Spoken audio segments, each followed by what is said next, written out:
అందరికీ స్వాగతం. ఈ వీడియోలో మనం ఈరోజు అబ్దుల్ కలాం గారి తల్లి ఆసియా అమ్మ గారి గురించి ఒక చిన్న కథ తెలుసుకుందాం.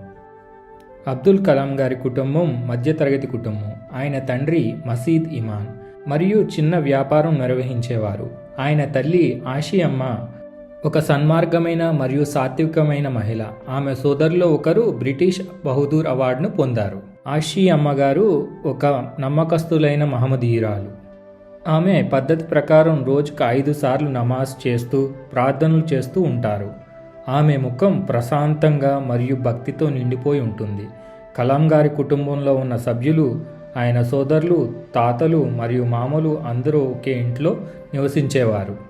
కలాం గారి తండ్రి ఒక చిన్న వ్యాపారి. తమ కుటుంబం కోసం స్థిరమైన ఆదాయం ఇచ్చేవి, కానీ అదెప్పుడూ సరిపోలేదు. విలాసాలకు తావు లేకుండా కష్టం మీద వారి అవసరాలు తీర్చేవారు. ఈ పరిస్థితుల్లో ఆసియా అమ్మగారు కలాం గారి తండ్రికి చాలా ఆదరణగా ఉండేవారు. ఆమె తన రీతిలో పొదుపుగా ఉంటూ కుటుంబానికి సహాయం చేస్తూ ఎప్పుడూ కోపం లేకుండా ఉండేవారు. ప్రతిరోజు కుటుంబ సభ్యులకే కాకుండా ఇంటికి వచ్చిన వారిని కూడా ఆదరించేది.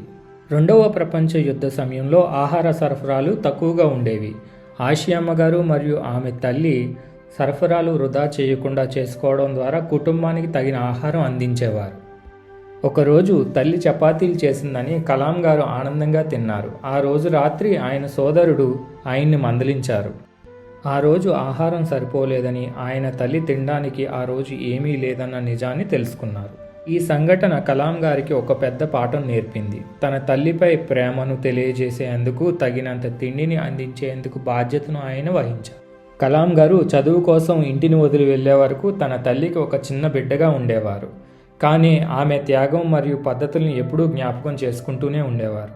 ఆమె తమ కొడుకు పట్ల చూపించిన ప్రేమ, శ్రద్ధ మరియు సహనం ఎప్పటికీ గుర్తుండేవి.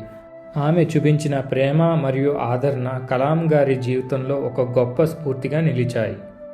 ఈ కథ మీకు నచ్చిందా? నచ్చినట్లయితే దయచేసి లైక్ చేయండి, షేర్ చేయండి, కమెంట్ చేయండి మరియు మా ఛానల్కి సబ్స్క్రైబ్ చేసుకోండి.